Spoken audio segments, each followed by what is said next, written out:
Thank you. So I'll be presenting a poster quantifying emotional landscape of music in 3 dimensions.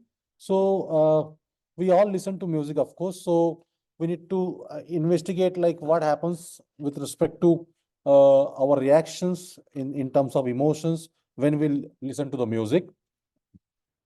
So what are emotions? It describes an emotion as a neutral object. And of course, emotions are evolved to help us form bonds and relationships with the people and objects around us. Why it is important to understand emotions? So, of course, emotions center our motivations, actions, and decisions. And mental health issues are growing concerns. So, these are our motivations for the study. Now, musical emotion explained in the Jocelyn's work, in fact, I was also mentioning yesterday. So its research particularly instrumental in developing a comprehensive understanding of musical emotions, which identified 7 key aspects or phenomena such as brainstem reflex, rhythm entertainment, emotional contagion, when we listen to a music or lyrics of the music, evaluatory conditioning, episodic memory, and mental visual imagery. These are various factors in the musical emotions. And of course, musical expectancy. Fine. So the problem with respect to music, emotion recognition, we have existing paradigm limitations. Most studies in the field of MER label an entire music piece with one emotional label. So we will see in the poster that how we will quantify even within a musical piece, that is the lyrics of a song, how we can have different dimensions. So we develop a 12-dimensional feature vector, which can be useful as an input to a reinforcement learning algorithm to be able to come up with a recommendation system for a song. That's the major objective. So, well, in that feature vector, we have these 3 important components. That is the 3 dimensions with respect to sentiment, identity, and setting. Well, as we have been discussing in the yesterday also, sentiment could be for the positive emotions or negative, that is sad songs. Identity here, identity we represent with respect to the humans, like first person, second person, and third person, and the relationships with the objects and the humans.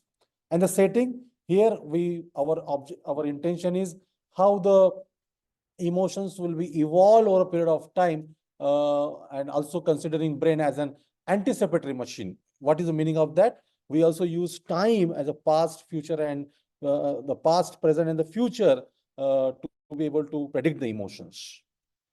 Fine. So, yeah, I think this was different. Anyway, so we are going to discuss this in the poster. So I welcome all of you to see that how capturing the emotional landscapes of lyric in a song, basically. Thank you.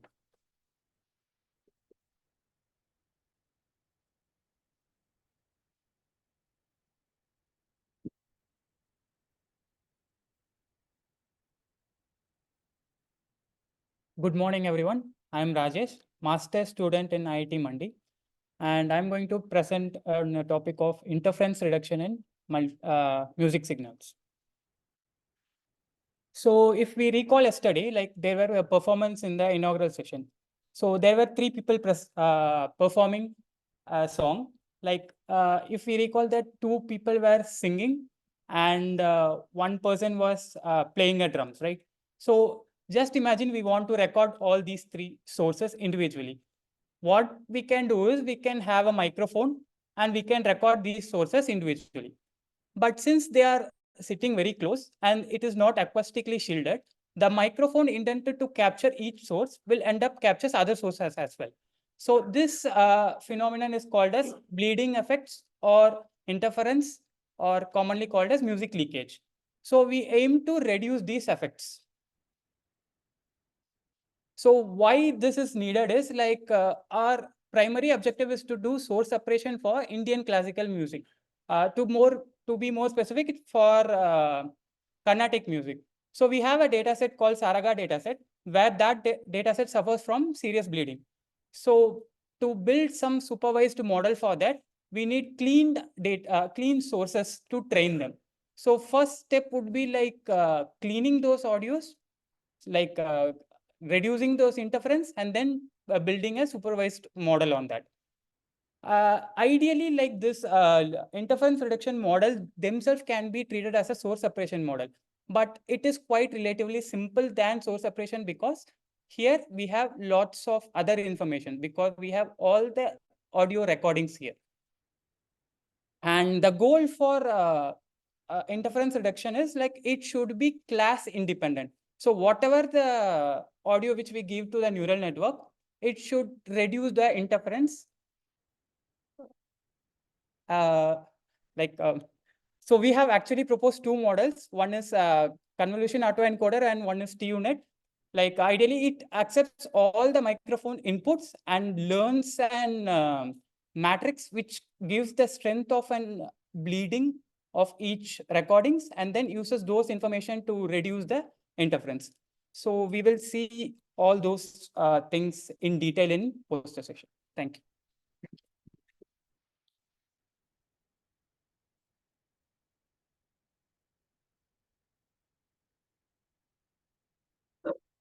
Karan-based.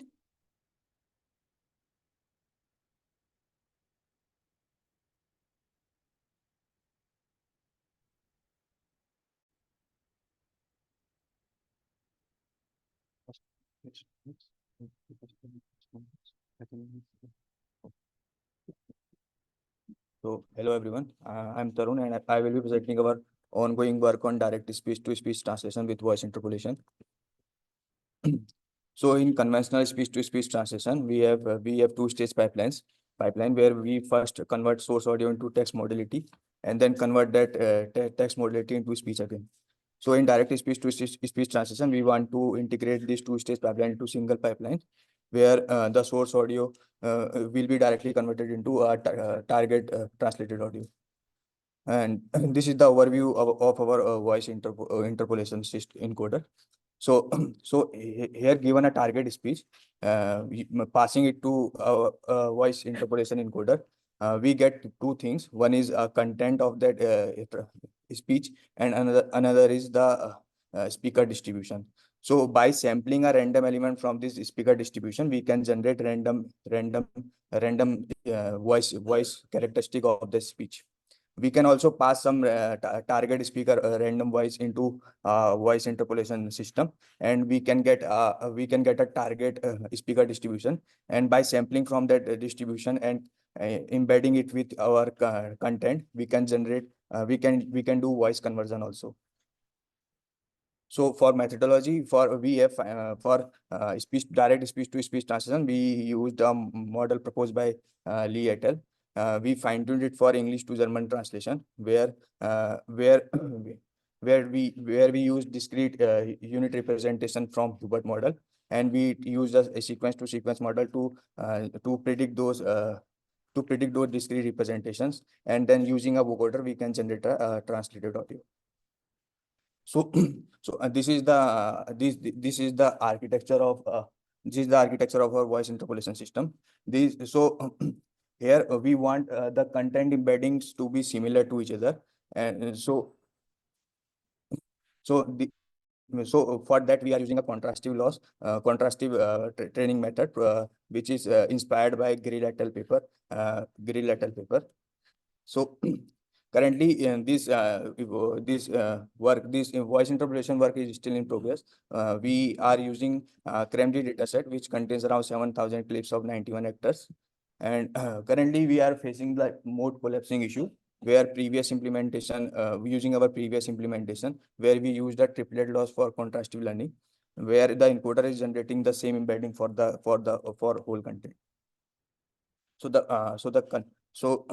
future work is to do some quantitative analysis on the speech-to-speech translation for English to German, and also for the voice interpolation system.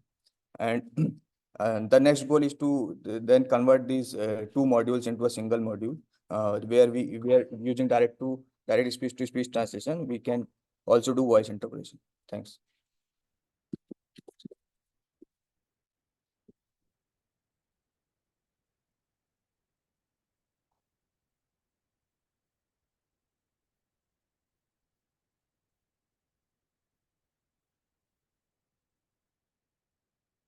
Good morning. I'm Nagaratna. I'm from Madhav Lab, IIT Kanpur.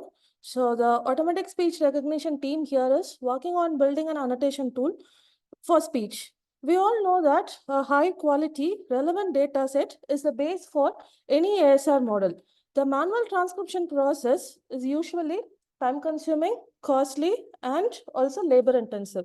So the solution which we figured out was we need an efficient ASR annotation tool. So these aspects would be necessary for building an efficient annotation tool. Let us delve into these. So first, we started on with how to handle the long audios. We already have a sea of data, a sea of audios in any desired languages, but all of them are usually long, so which cannot be directly fed to our training algorithm. So we need to chop them.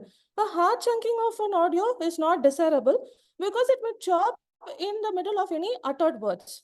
So what our tool uses is a bad model, that is voice activity detection model, which detects the non-speech regions and it chops accordingly. And next, as for the ASR model, if a pre-trained model is available for your desired language or your desired domain, then you can go for it. If you don't find it, you can find you can also prepare a small data set and use transfer learning to prepare a base ASR model. So these aspects are commonly found in any annotation tool, but the unique aspect of our tool is confidence estimation. As we train a neural network with a limited data set, it is usually, the model tends to memorize it and it is usually overconfident about its predictions. It doesn't generalize well. So we need some other method to tell whether the predicted words are correct or not. So this confidence estimation, and also we also figured out that this is the graph which we observed in our ASR model. That is, the maximum class probability scores are usually overlapping for the correct words and the incorrect words. So this itself proves that it is overconfident. So we came up with a confidence estimation model which will estimate the correctness of the predicted words. So apart this will actually help the annotators to spot out the least confident words, and they can just listen to that particular audio segment and correct it. And next, we just thought of how to still more improve the annotation experience. We came up with a recommendation system for least confident words. The recommendation system will usually tell like, okay, this may be the probably correct words in that place. So this recommendation system does it. As of now, we are using only a tree-based, just a simple tree-based data structure to do a recommendation system. You can also fit in some neural model in that place. And then finally, what we thought was, whatever be the backend, we need a very good interface for the annotators. So with the help of our annotation team, we came up with a very good interface for our annotation tool. So that's it. So we have a working demo. So please feel free to visit us. Thank you.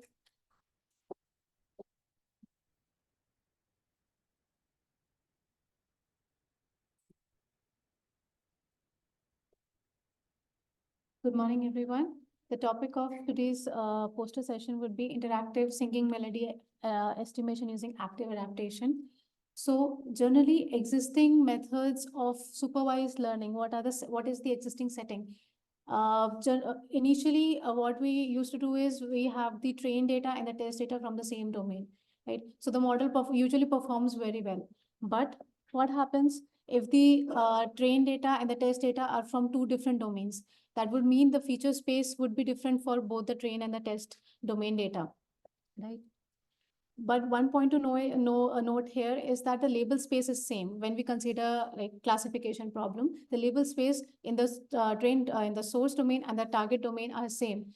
So how to cater to this problem? Existing methods like fine tuning is useful in such cases. But in fine tuning also you need to have a labeled like sufficient amount of labeled data in the target domain as well to fine tune your data on fine tune your model on that, right? And generally, there is minimum or no label shift involved in the target domain data as well.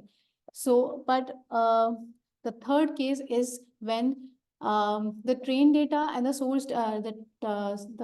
source domain data and the target domain data, they are from the different distributions, but the label space is also not same and there is a label shift present, right?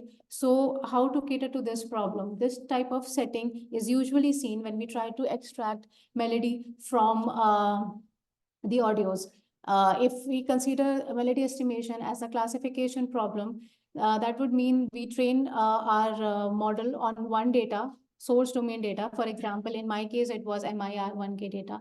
And then how would you, and then if you deploy the model on the test domain, the performance degrades, right? But what if we have a few annotated samples present from the target domain data that would improve the performance of such a model? So as you can see here, there's a lot of class imbalance present in both the domains, the source domain and the target domain. So the algorithm that was developed was active adaptation. And basically what happens here is in the target, when you have a source, when you have an audio in the target domain, the model will tell me what are the least confident frames it is not able to predict properly, and that it would give to the annotator. The annotator will then annotate these frames, and then the model will adapt on these frames using meta learning. So the whole process is the active meta learning based adaptation model. And to verify the performance of our model, we also created a data set called HAR data set, Hindustani Alankar and Raga data set, because that is the classical data set, and we were training our model on the Western data. So after deploying our model on that data, we see there was an increase in the performance. So we also built a tool, so feel free to drop by, outside. So yeah, so these posters, the person responsible is not present here. So but the posters are displayed outside. So feel free to reach out in the coffee break. So we have a few demos also that we have set up near the registration desk. So there are posters and demos. And now we will go for a coffee break, and feel free to drop by at the registration desk for the demos and the posters. Thank you.